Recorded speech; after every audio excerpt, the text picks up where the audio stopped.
ना, तो वो बड़े-बड़े फाड़ के पीछे से ABCD 1 2 3 4 लिखकर येस नो कर दिया, कॉइन में बुला ली। अच्छा, अब हमें लग रहा है कि यहाँ 2 लोगों की उंगली लगती थी। तो मुझे लग रहा था मेरी बहन चला रही है और उसको लग रहा था कि मैं चला रही हूँ। अच्छा, मेरी चाची वगैरह सब साथ बैठे थे, तो हम चला रहे हैं, तो मैंने पूछा कौन आया? तो उसमें मेरी दादी आई थी। कैसे मालूम पड़ा? उन्होंने बोला, तो मैंने कहा यार ये तो नहीं हो सकता, ये कैसी बात है ना?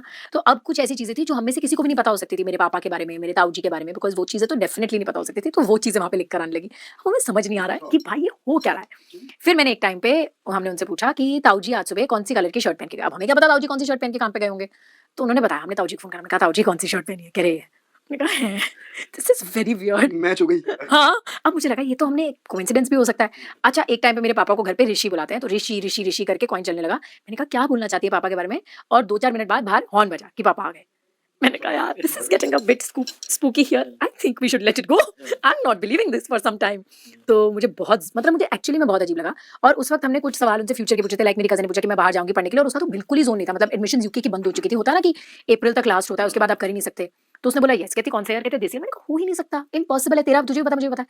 उसको रैंडमली एडमिशन कॉल आ गया अरे! और उसका 2 दिन में स्टूडेंट वीज़ा लग गया यूके का। ऐसा कभी भी नहीं होता है। It is very odd.